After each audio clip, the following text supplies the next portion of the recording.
Pode fechar.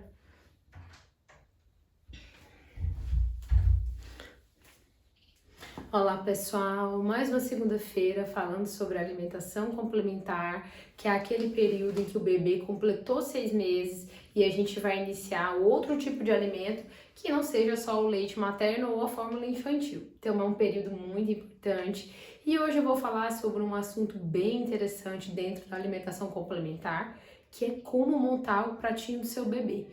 Então a gente precisa montar da maneira adequada, porque além da gente oferecer as coisas certas, a gente oferecer na quantidade certa, né? Então, se você tem essa dúvida do que colocar no pratinho, de que forma, que quantidade, eu vou mostrar para você como monta esse pratinho e qual a importância de montar dessa forma, certo? Tem essa dúvida? Então, segue aí, compartilha esse vídeo com outras mães também, para que elas façam da melhor maneira possível. Solta a vinheta. Então, falando sobre o esquema do pratinho, né? É muito importante a gente saber como montar o pratinho do nosso bebê. Esse esquema de pratinho que eu vou ensinar para vocês, ele serve para outras crianças também, tá? Então, assim, para crianças maiores. Então, aqui, o que vai mudar do bebezinho lá, que tá começando o 6º mês, né, ele alimentar-se, é com relação às consistências. Mas esse padrão de alimentação, esse padrão de montar o prato do seu bebê, ele deve seguir isso para a vida toda, para que ele tenha uma vida mais saudável possível, certo? Então, eu sempre digo que os alimentos não fazem mal. Na verdade, o que faz mal é essa questão das quantidades, né? Muitas vezes as quantidades, elas estão de maneira errada, né? Muitas vezes há excessos de alguns alimentos e falta de outros.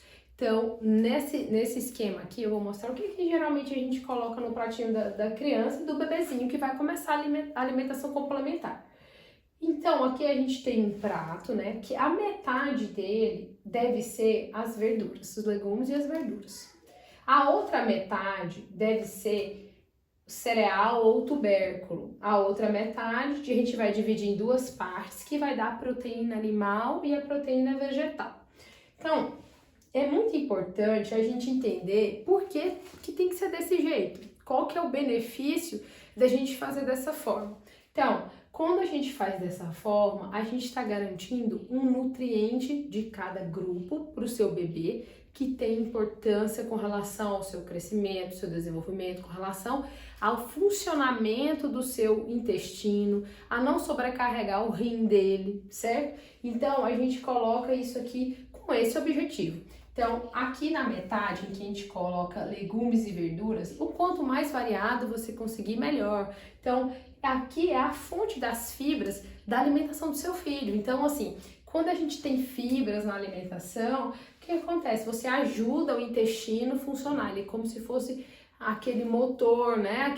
Aquela substância que deve conter sempre para que o intestino funcione direitinho, né? Que seu bebê consiga fazer cocô, né? Todos os dias, que não tenha dificuldade. Então, ele é importante para a formação do bolo fecal. Então, os legumes e as verduras, fora a questão das vitaminas que estão presentes, né? Vitaminas e minerais presentes nas verduras e nos legumes.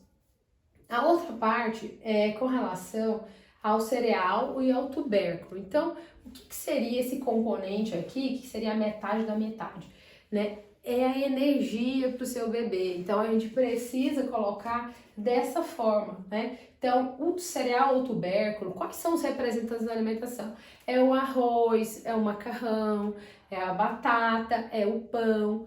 E tubérculo ou cereal também significa açúcar, né? Então, quando a gente coloca isso aqui em excesso, também faz mal. Então, a gente deve colocar da quantidade adequada. Ele deve compor o esquema de alimentação, o esquema do pratinho do seu bebê, mas deve ser na quantidade adequada, certo? A outra metade, que a gente divide em dois, né? Que seria aqui a proteína vegetal, que é as leguminosas, e a proteína animal, que é a carne e o ovo. Das leguminosas, qual é, né, então, a leguminosa mais comum da alimentação complementar, né, e da alimentação do brasileiro como um todo, né, é o feijão, né, então, o feijão deve fazer parte, ele é um tipo de proteína, só que é uma proteína vegetal, né, tem a fava, né, que é comum no Nordeste, tem a lentilha, né? Então tem a soja também, então é uma proteína vegetal que tem também, ajuda também na questão da formação do bolo fecal quando a gente come para ajudar a criança a fazer o cocô direitinho também. Então é muito importante que tenha. E o outro pedaço aqui, né, seria as carnes, né, que seriam as proteínas animais. A proteína animal é de muita importância, que vai ajudar também no crescimento do seu bebê. Então, ela deve sempre compor o elenco aqui, né? Dentre as carnes, todos os tipos de carne que o bebê pode comer. Então, pode comer fígado, pode comer frango, peixe, né?